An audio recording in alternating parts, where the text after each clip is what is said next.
Hi, fantasy readers. This is Corinne Norton, your fellow book binger, and you are listening to the Finding Fantasy Reads podcast, where you can test out a new fantasy story every single week to find your next favorite author. You'll want to stick around for today's story if you like dragons, because the entire thing is told from a dragon's perspective, which is honestly the main reason I picked it. It's written by Deborah Grace White, who has never outgrown her love of young adult stories. She writes tales full of adventure, fantasy, mystery, and clean romance, and usually dragons. And she's automatically more interesting because she lives in Australia with her husband and 3 kids. Today's narrator is Paeter Frandsen, host of Christian Geek Central. Stick around to the end or check out today's show notes to see where you can find more from both the author and the narrator, as well as how to enter our giveaway. For now, please enjoy Dragon's Sight by Deborah Grace White.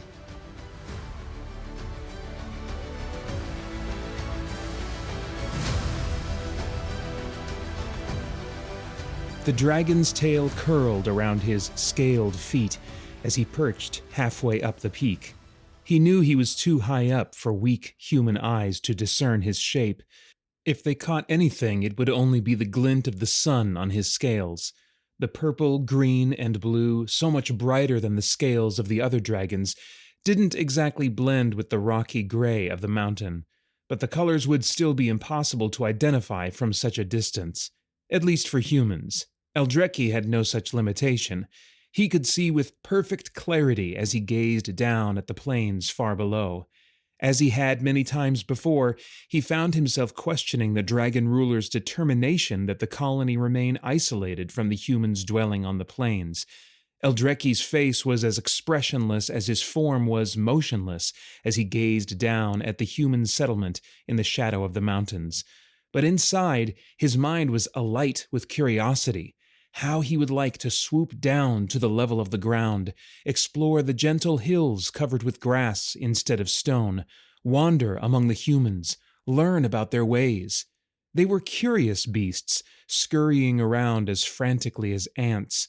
Why were they always in such a hurry? They must have some internal motivation that Eldrecki couldn't discern from the outside.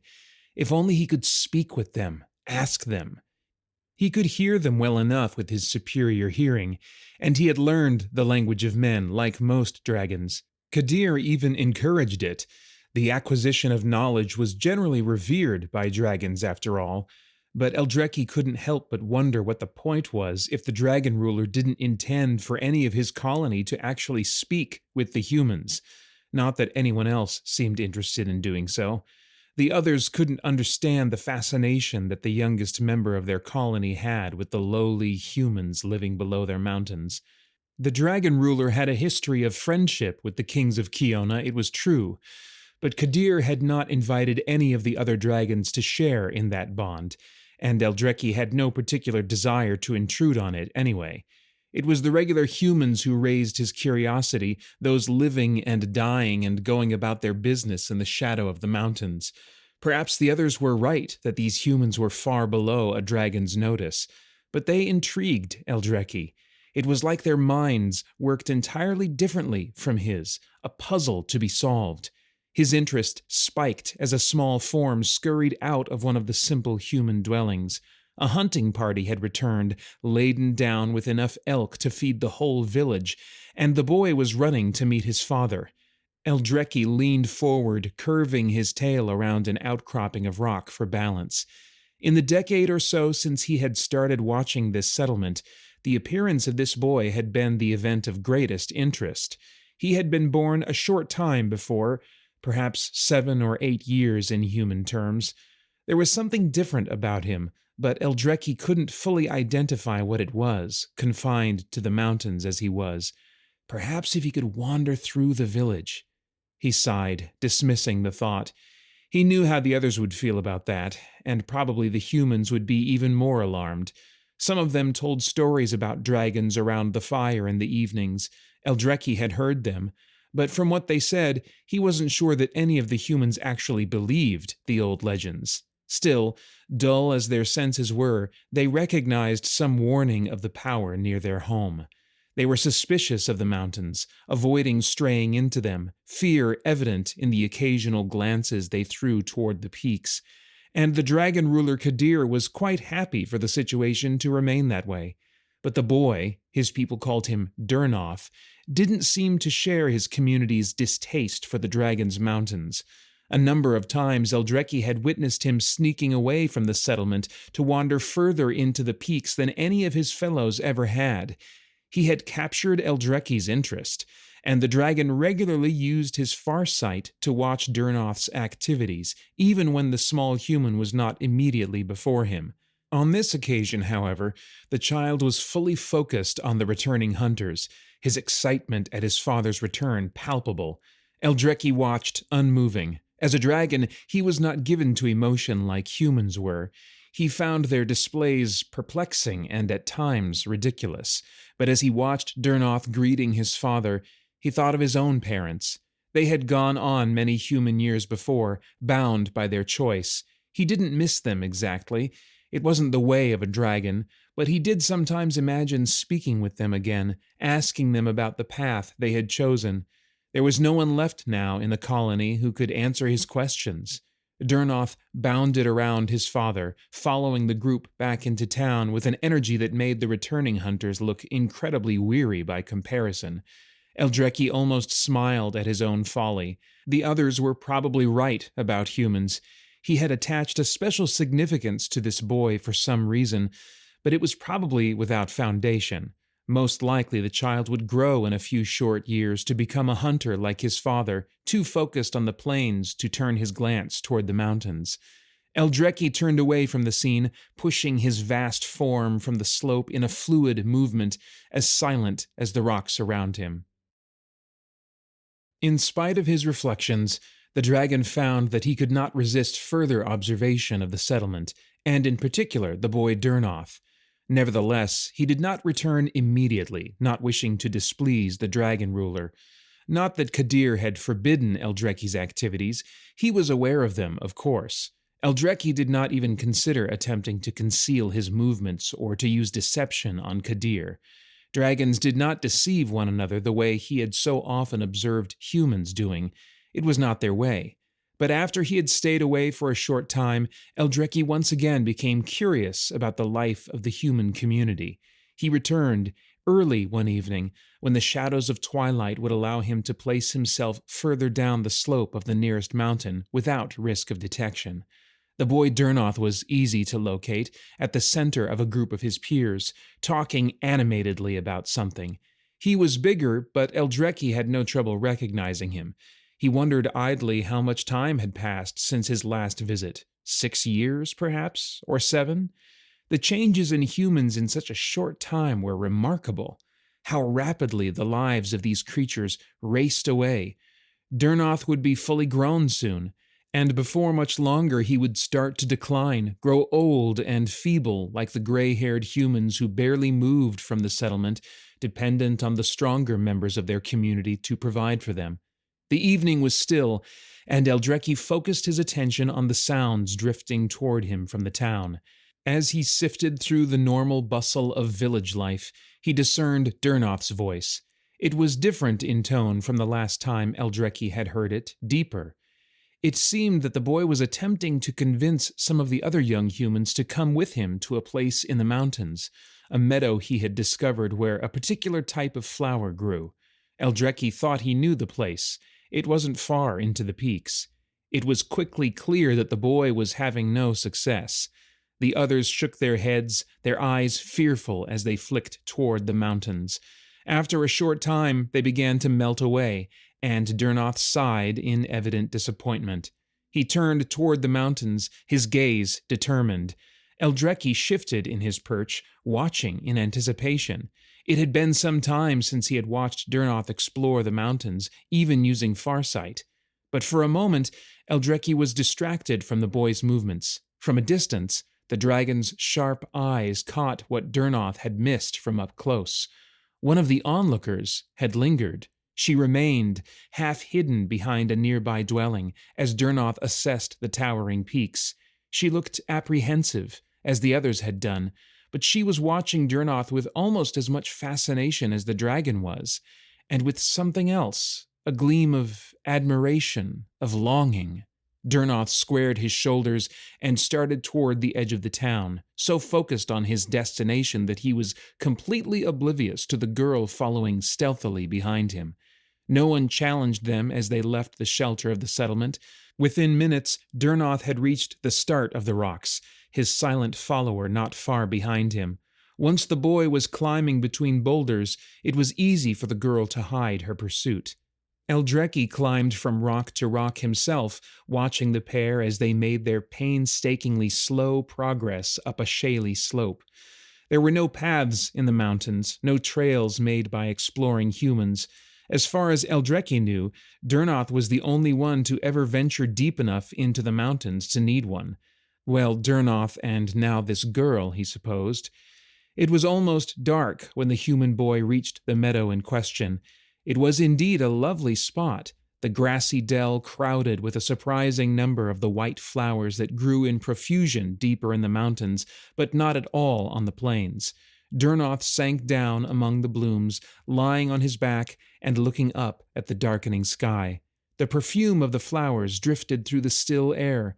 Eldrecki knew that humans could not detect smells from nearly as great a distance as he could, but surely down there, among the blooms, Durnoth would be so surrounded by the pleasant scent that even his senses could take it in. Eldrecki moved silently as he flew from one peak to another, remaining out of sight. It was no challenge for his eyes to penetrate the gathering darkness, and he could see that Durnoth looked frustrated as he rested in this peaceful spot. Humans, intriguing as ever. They showed their emotions with astonishing openness, and yet their thoughts were often impossible to decipher. The dragon wondered what was in the boy's mind that would make him wear such an expression. It wasn't until the boy finally pulled himself to his feet that Eldrecki remembered the existence of the girl. He hadn't noticed her since Durnoth had entered the dell. The meadow was fully encased in darkness now, but Eldrecki had no difficulty in locating her once he cast his eyes around the area. She was hanging back behind a large rock, watching Durnoth with the same look of longing that she had worn back in the village. She waited until Durnoth had left the meadow before tentatively entering it herself. Having made sure he was out of sight, she walked through the clearing, running her hand along the blooms that grew in clusters all over the space. She leaned down and inhaled deeply, supporting Eldrecki's conclusion that the humans could smell the flowers' soothing aroma while in the meadow. The moon had risen, and the white of the flowers seemed to shine faintly in the ghostly light. She was clearly captivated. Eldrecki found his own attention captured as well, diverted for once from the activities of the unusual human boy. The dragon watched with interest as the girl gathered a few of the flowers, something that Durnoth hadn't done. She tucked the blooms into a fold of her skirts before turning back toward the spot where Durnoth had exited the clearing. Moving noiselessly, Eldrecki leaped from one rocky crag to another. He located Durnoth with ease. The boy was some distance ahead, on his way back to the village. From his high vantage point, the dragon looked between the two humans, waiting for the girl to catch up to her oblivious guide. But it quickly became clear that she was not going to find it easy to locate Durnoth. Her movements, at first stealthy as they had been on the way in, rapidly became more careless. Soon she was moving quickly, her steps no longer quiet. After several minutes, she began to look panicked, stumbling far too quickly through the rocks for how low the visibility must be for her weak eyes. Glancing from her to the boy now well ahead of her, Eldrecki realized that the girl was not even heading in the right direction. Darkness had fully fallen, and she seemed to have no idea where she was going. Even as he watched, she tripped and fell, pushing herself back up quickly and hurrying on, the trajectory of her path even further from the route Durnoth was steadily following. Eldrecki took to the skies, confident that the darkness would ensure that his form was not visible against the starry sky. He could no longer keep both humans in his line of sight from his position on the rocks, and for some reason he was curious about them both. Durnoth had almost left the mountains when the dragon saw the girl fall. Still hurrying much too quickly in the darkness, she slipped, falling into an invisible fissure, apparently too winded to even scream. She just disappeared into the blackness, silent and unwitnessed by any eyes but the dragon's. Eldrecki wheeled toward the spot, hovering motionless above the fissure as he turned an impassive face back toward Durnoth. The boy was walking swiftly now across the stretch of grass separating the rocky slopes from the village. Eldrecki heard a whimper from the place where the girl had fallen. It wasn't a fatal drop, then. A series of frantic sounds followed, suggesting that the girl was attempting to get free of the space into which she had fallen, but no sign of her emerged, and eventually the sounds ceased. The dragon glided away, landing on a nearby outcrop of rock, curling his tail around his feet as he pondered the situation. It was likely that the girl would die, he supposed. She was stuck, that much seemed clear, and certainly none of her humans knew where she was. Not even Durnoth was aware that she had followed him into the mountains. Death was a matter of little moment when it came to humans, of course. There were so many of them, and they died all the time, every day. Eldrecki generally thought little of it whenever he witnessed the event from afar, and Eldrecki had no connection to this girl. It wasn't like the interest he felt in Durnoth. He had never noticed her before that day. He knew that the other dragons in his colony would have been surprised by the suggestion that the girl's fate was in any way relevant to Eldrecki, and yet somehow it felt relevant. He was strangely reluctant to simply return to the dragon realm, leaving her to her inevitable end. Hours passed as he sat, turning the question over in his mind. The stars wheeled above, consistent and harmonious, following their assigned rhythm as always. Eldrecki watched them, his reptilian face betraying no expression. Occasionally, he heard sounds from the trapped human, scuffling attempts to get free, followed by sobs or pathetic little cries. She was awake then, but she seemed to understand that she was too far from the village to shout for help. As the first hints of dawn began to creep up the sky, Eldrecki reached a decision. He turned his thoughts to the familiar human village, using his farsight to locate Durnoth. The boy was fast asleep, settled safely in the small hut he shared with his parents, his face untroubled.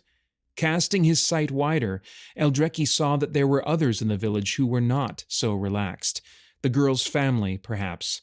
A woman was pacing the floor in one of the dwellings, and a man and an almost grown boy were scouring the area surrounding the village. They looked exhausted and panicked, as though they hadn't slept. Neither one of them seemed to have considered entering the mountains, however. Eldrecki returned his thoughts to Durnoth. He had better act while the boy was still asleep. He had never attempted this feat before, but he had heard Kadir speak of communicating with the kings of Kiona in this manner. Eldrecki closed his eyes, casting his magic out from him in a steady, pulsing wave. The torrent narrowed to a stream as he directed it toward Durnoth's hut. Using his farsight, he saw the moment his power entered the boy's mind. Durnoth began to shift in his sleep, his expression no longer serene as he tossed his head lightly back and forth. Eldrecki tried to rein his magic in a little, realizing that he was using too potent a concentration for the human's mind to comfortably absorb. He molded the stream into an image. It was easy to recreate the mountains in this form. They were all Eldrecki knew, his whole world. But perhaps it wouldn't be enough to make Durnoth dream about the mountains. Perhaps he already did so. Perhaps that was why he alone of the humans was drawn to explore their secrets. Eldrecki focused on the girl trapped in the mountains, trying to bring to mind every detail of the face he had seen from his perch on the rocks. As he wove her image into the vision his magic was creating in Durnoth's mind, he saw the boy go still. He no longer tossed and turned, but he was tense as he lay, not relaxed like he should be in sleep.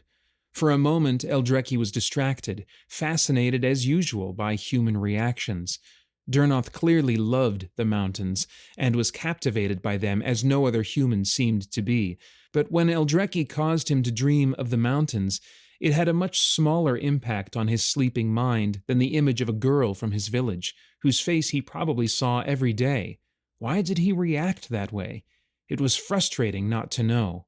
But the sun was truly creeping up now, the shadows that the mountains cast over the little village sharpening as light crept in behind the peaks. Time was almost gone to communicate with Durnoth in his sleep.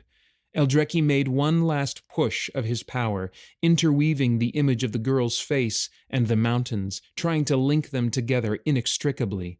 Then a cock crowed, and Durnoth jerked awake, sitting bolt upright with wide eyes. Eldrecki withdrew his stream of power, satisfied.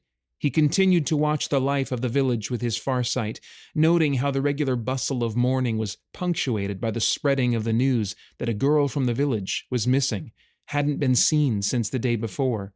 Eldrecki watched serenely as Durnoth stumbled through his routines, his face troubled as he heard the news of the missing girl.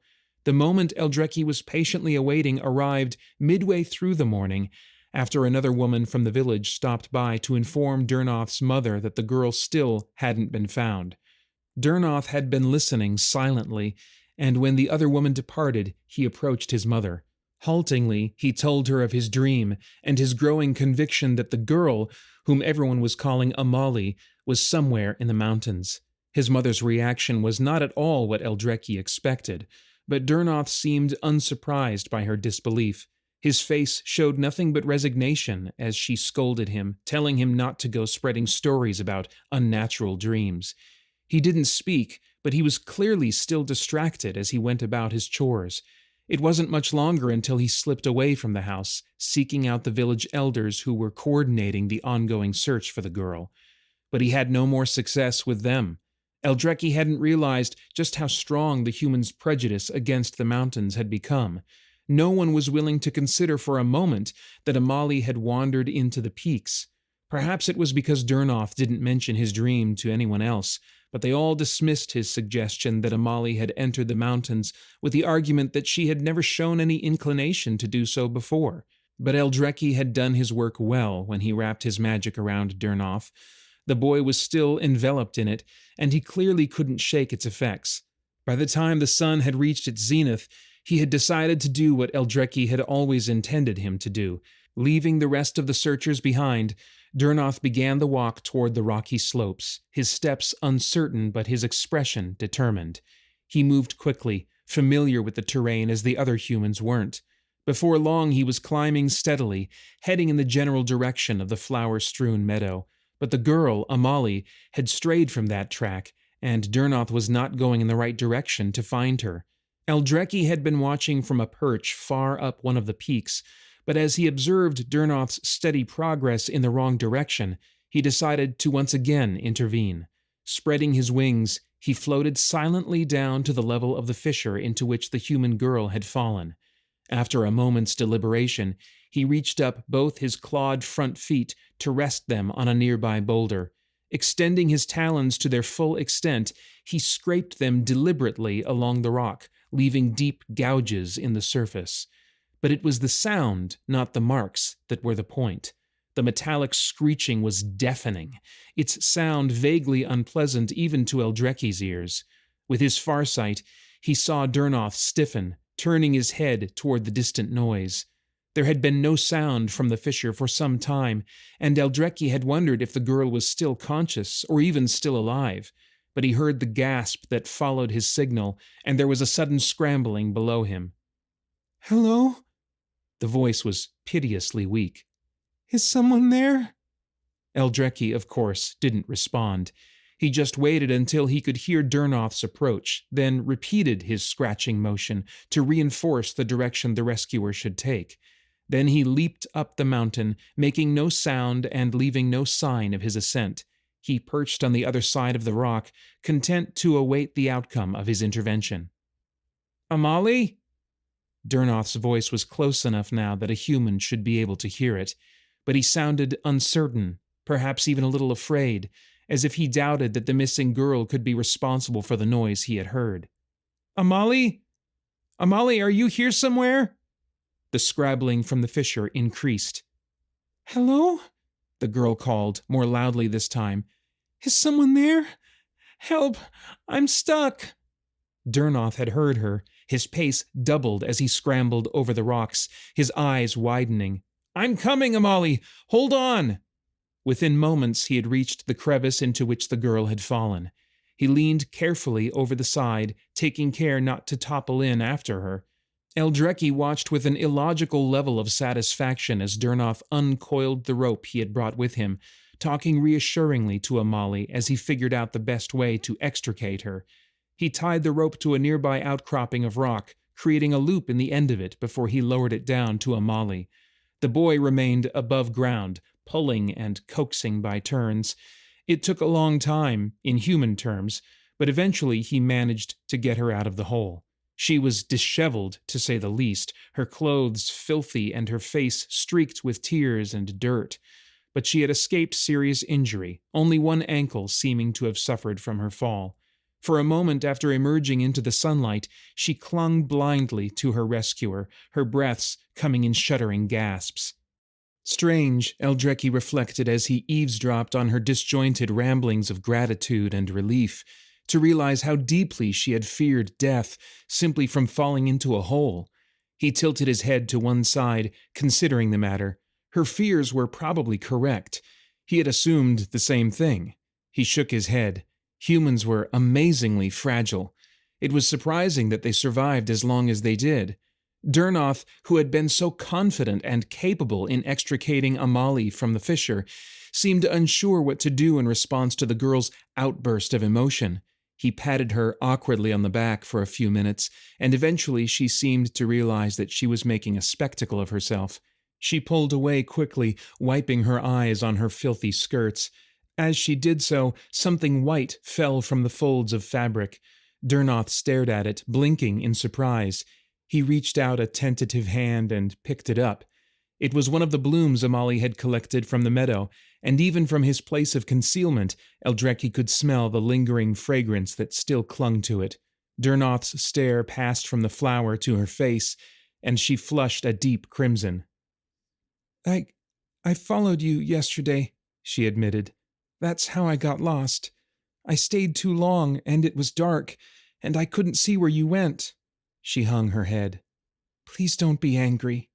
I'm not angry, said Durnoth, still staring at her with an expression that Eldrecki found difficult to read. I'm sorry you got lost. It wasn't your fault. The girl's voice was barely more than a whisper, although it was no challenge for Eldrecki's ears to pick it up. Come on, said Durnoth after a prolonged moment of silence. Let's get you home. Your family are frantic. Amali nodded, her face still flushed. I think I'll need help. My ankle. I'll help you, Durnoth reassured her. He flashed her a swift grin, and Eldrecki noted with interest that her cheeks grew even redder. I know my way around these mountains better than anyone. Eldrecki shook his head indulgently. He could correct the misapprehension easily if he chose to show himself, but he had no such intention.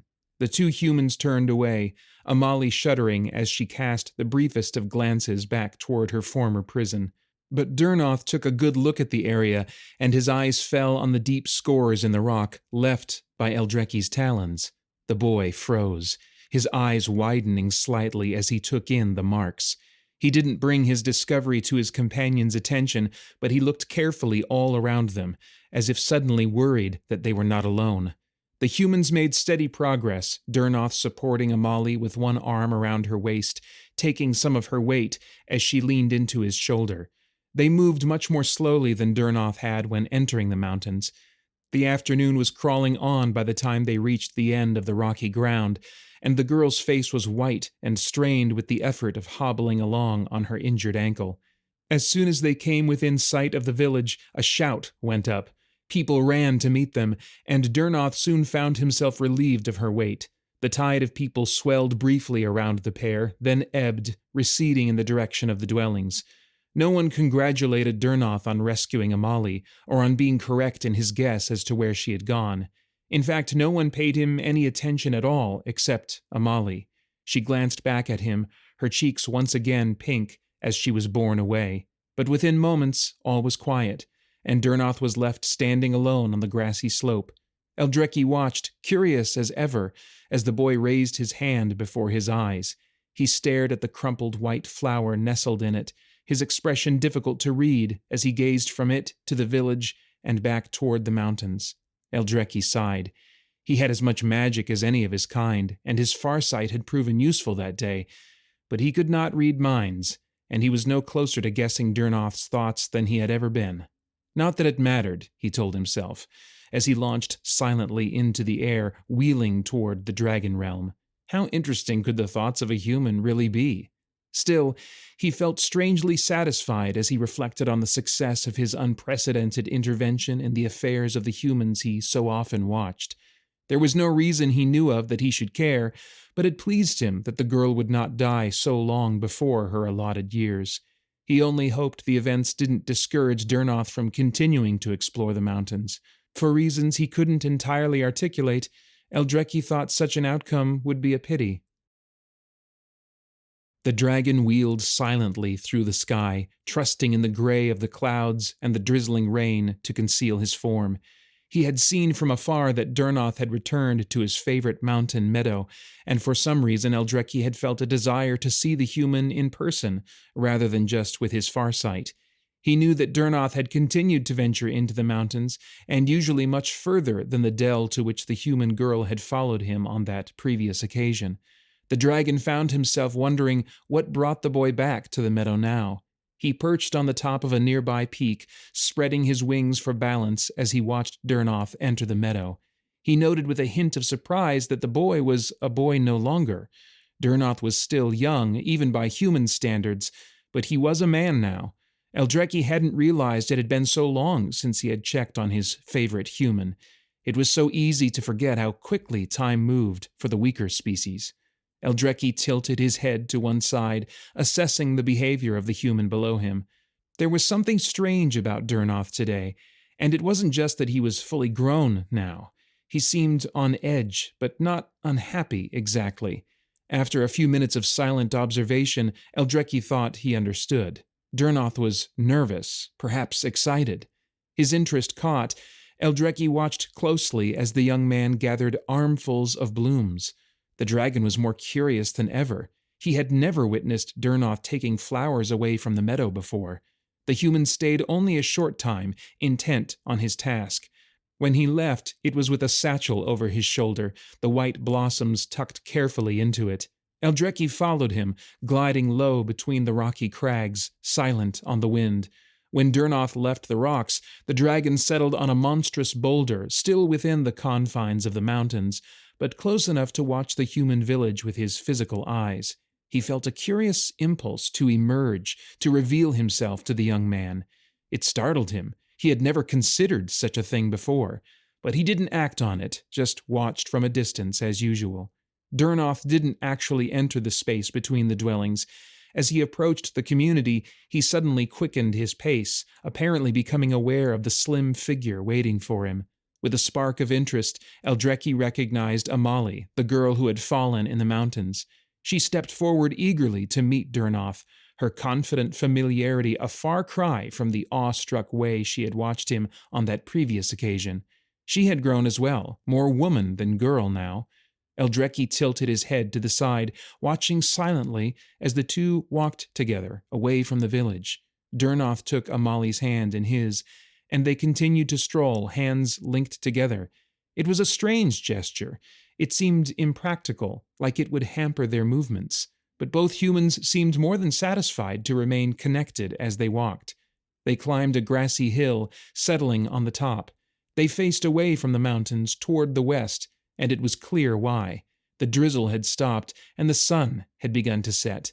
The dragon also turned his eyes toward the display of color now spreading across the far sky, turning the gray and unremarkable afternoon into a glorious extravagance of gold and red and purple. But his attention returned to the humans as Dernoth began to speak. The young man pulled a single flower from his satchel, placing it on Amali's lap. She gave a little cry of pleasure and picked it up, examining it in the fading light. Eldrecki listened with rapt interest and some amusement, as Dernoth then launched into a stuttering speech, seeking and promising lifelong faithfulness. It was fascinating to watch. For some reason, the usually confident Dernoth seemed as self-conscious as a boy. This must be part of the human ritual for pairing, Eldrecki realized. It seemed an awkward business compared to the mutual acknowledgement and acceptance he had witnessed between other dragons. Humans always did everything with so much unnecessary emotion. As if to confirm the dragon's thoughts, Durnoth suddenly upended his satchel, pouring all the blooms into the woman's lap. The gesture was accompanied by a convoluted speech that Eldrecki thought was overblown and dramatic. Durnoth promised all kinds of future considerations that the dragon considered unlikely to be fulfilled, given his observation of humans. But Amalie apparently saw nothing at fault with either Durnoth's words or his actions. She responded with great enthusiasm, even, to Eldrecki's confusion, some tears. What an odd reaction. She was clearly happy. Her words confirmed it. So why did she cry? Humans were strange creatures. Eldrecki had seen enough. His curiosity as satiated as it was likely to be, he left the pair to their emotions, winging back into the sky as silently as he had come. The tug of Eldrecki's farsight pulled his attention away from his conversation with the other dragon. He turned his head to the side, concentrating. How intriguing! His connection to Durnoth had always been one-sided. How could it be anything else when the human was unaware of Eldrecki's existence? Eldrecki had seen Durnoth from afar only when he had chosen to check on him, but he had not been thinking of the human at all, and the flash of farsight was unmistakable. Durnoth was in the mountains, and Eldrecki was somehow aware of it, without intending to be. He took flight immediately, following the direction of his sight. Something stirred within him, some premonition of change. There was a significance to Durnoth unknowingly breaking through into the dragon's farsight. Eldrecki wasn't sure what was going to happen that day. It wasn't as though dragons could see the future, after all, but he had a sense that it would be different. As he followed the trail, he realized that Durnoth was deep in the mountains, deeper than he had gone before. He was still a day's travel at least from the dragon realm, but he had made it impressively far into the peaks. Perhaps that was part of why his presence intruded so powerfully into Eldrecki's consciousness. Using his farsight to observe the human well before he reached him, Eldrecki saw that Durnoth was alone. Not that there was anything unusual in that. His wife sometimes joined him in his explorations, but more often he was alone. Eldrecki didn't bother to use his farsight to see where Amalie was. Presumably she was at the village, keeping watch over the small humans who had joined the little family. There were 3 little ones now, and they were surprisingly entertaining to watch. They had the essence of Durnoth so strongly that they felt quite familiar to Eldrecki. For a moment his thoughts turned away from the man who was now drinking at a mountain stream not too far behind. Durnoth's children had a strange impact on Eldrecki. They made him feel almost a kind of longing. It was foolishness, most likely. He spent too much time watching humans, and he was beginning to be affected by their constantly overflowing emotions. After all, there was nothing remarkable about human young. Eldrecki had never seen a dragonling other than himself when he was young, but he knew what they were like, more or less. He could even remember the almost blinding brightness of his own scales when he had been a dragonling, the blue and purple and green more vivid than any flower. But human offspring seemed to be no brighter or more colorful than their fully grown equivalents. They were just smaller and woefully incapable, and, if such a thing were possible, even more fragile than adult humans. He shook the thought off as he approached the stream, flying low to avoid detection. Durnoth had sharper eyes than most humans, and he was no fool. Even as a boy, he had noticed things that others might have missed. Eldrecki had watched him return many times to the spot where Amalie had fallen, running his hands over the marks left in the rocks by Eldrecki's talons, his expression thoughtful. But right now, he was oblivious to the dragon's approach, his demeanor relaxed as he splashed water on his face. His expression was happy, and for a moment Eldrecki's mind was consumed by the usual burning curiosity to know what the human was thinking. Dragons were not generally impulsive creatures, but there was a reason that Eldrecki often tried the patience of his fellows, and it wasn't just because he was the youngest dragon in the colony. Reckless, some had called him. Whether he was reckless or not, the decision that most dragons would never reach after a century of contemplation was made in seconds. As Eldrecki landed, silent and smooth, directly across the stream from Durnoth, he had a strange feeling of a task completed. It was as though some deep part of him had known that he would reveal himself one day. known it since the day he first began to take an interest in the human boy. He sat motionless for only a matter of seconds before Durnoth became aware of his presence. The man looked up abruptly, his eyes widening. For a moment he stood frozen, fear and amazement evident on his face. Eldrecki met his gaze calmly, tilting his head to the side as he assessed the human. The silence stretched out, and still Durnoth didn't move. Eldrecki's curiosity got the better of him. "Greetings, human wanderer. I am Eldrecki." Durnoth's eyes widened even further, but he didn't speak. He seemed incapable of doing so. "You have wandered far into the mountains today," Eldrecki said gravely. I... Durnoth's stuttering incoherency reminded Eldrecki of the day he had made his promises to Amali. How interesting. It seemed clear that he was afraid of Eldrecki in this moment, and not without reason. But surely he hadn't been afraid of the woman on that occasion, so why was his reaction the same? Another mystifying example of human behavior. Durnoth cleared his throat and tried again. "I apologize for trespassing, mighty beast," he managed. "I did not say that you trespass," said Eldrecki calmly. "Merely that you have wandered far into the mountains. This land is not claimed." He regarded the human curiously. "What brings you so deep into the peaks, young human?"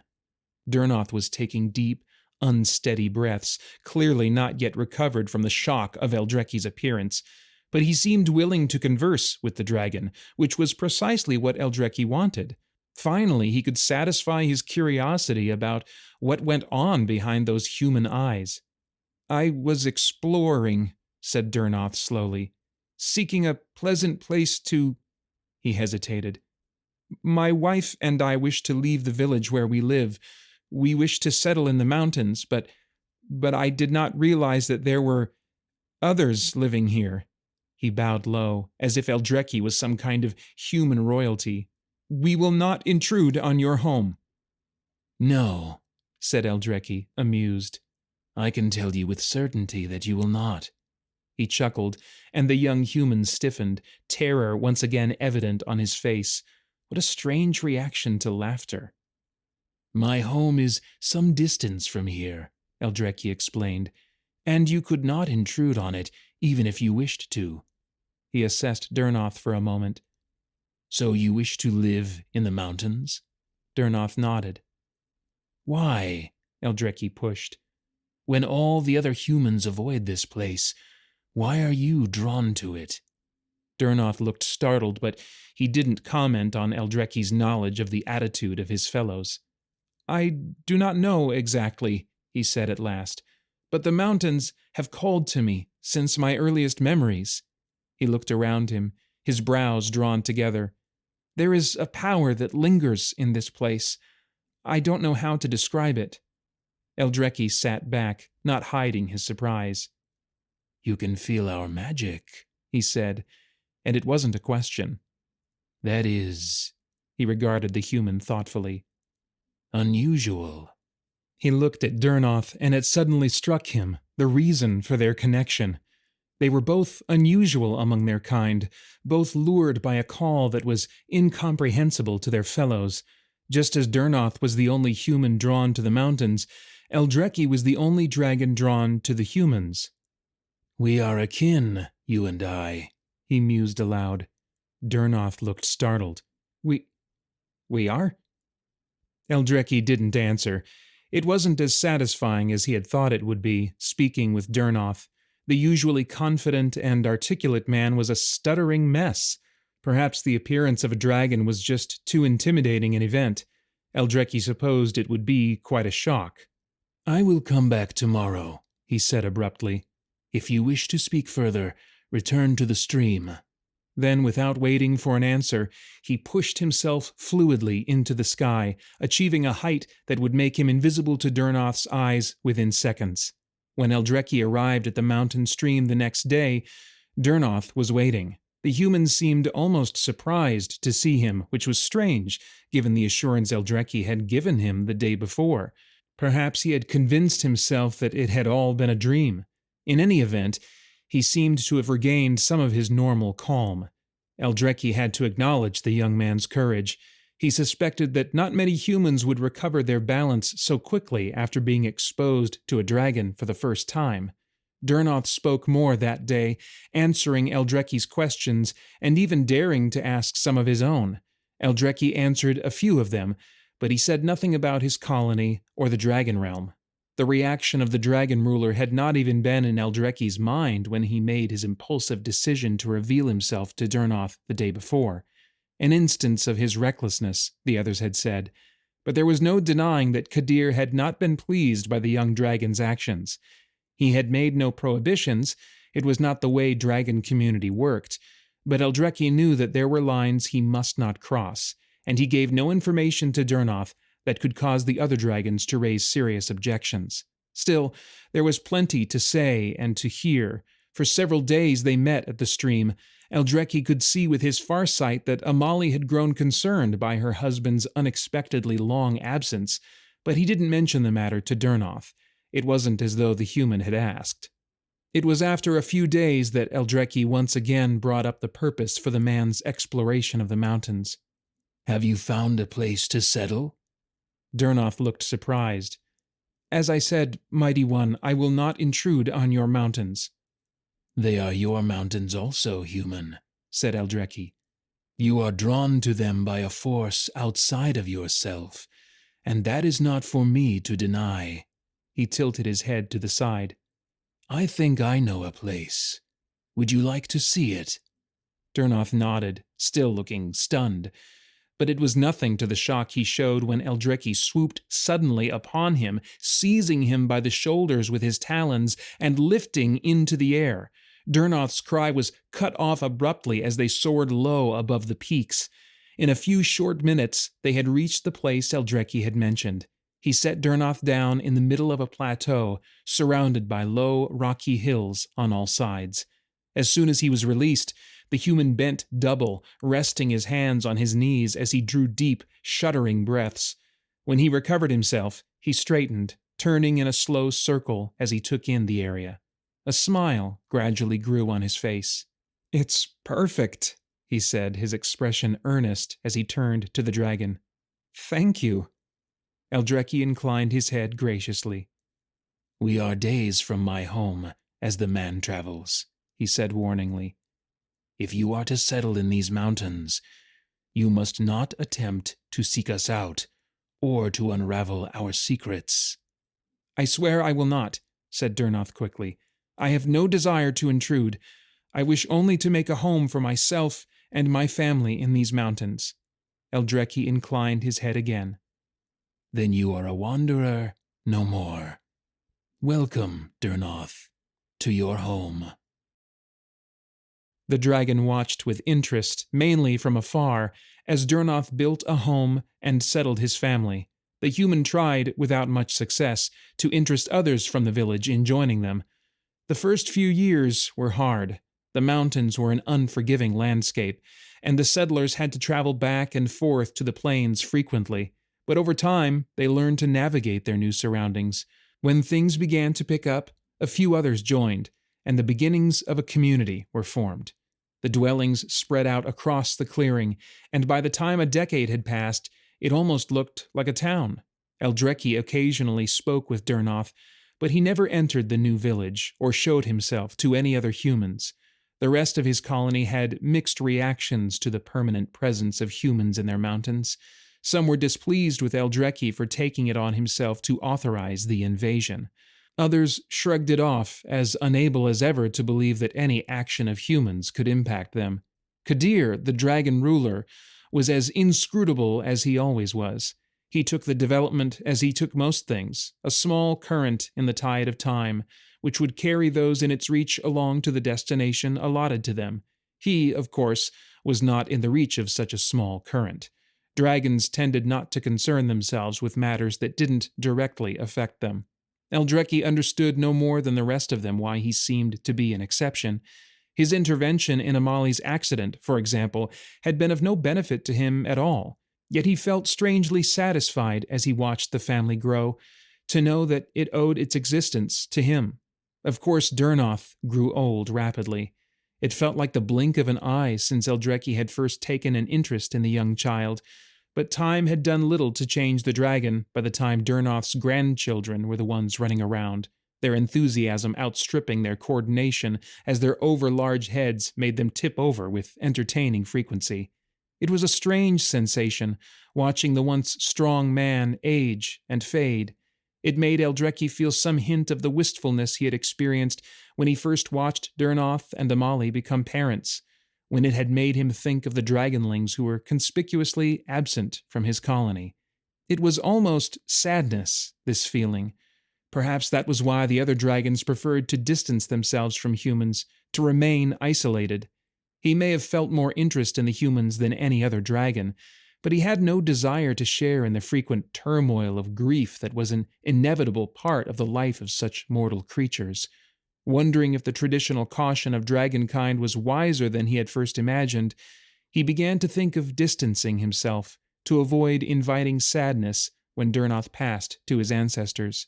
So, as time flowed by, Eldraki withdrew from the human settlement in the mountains. He no longer watched Durnoth with his farsight, recognizing that the time of their connection was passing, or at least changing, he reminded himself, as he thought of Durnoth's children, now fully grown, and his grandchildren. The man's offspring carried Durnoth's essence, unmistakably so, and all of them had inherited his astounding ability to sense the dragon's magic. That much Eldraki could easily see from afar.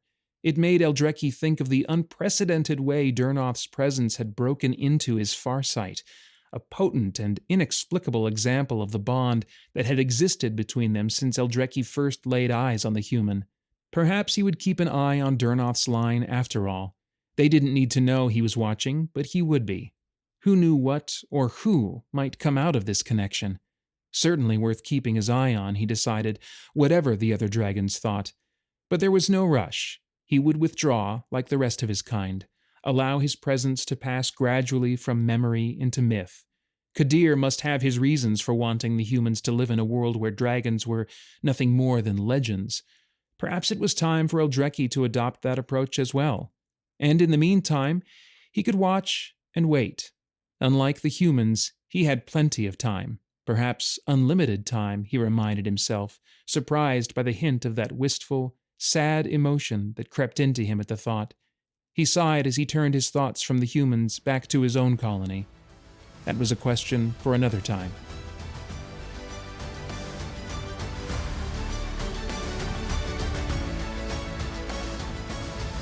I hope you enjoyed listening to Dragon's Sight by Deborah Grace White, narrated by Paeter Frandsen of Christian Geek Central. If you want to read more by Deborah, go to deborahgracewhite.com to find more of her books.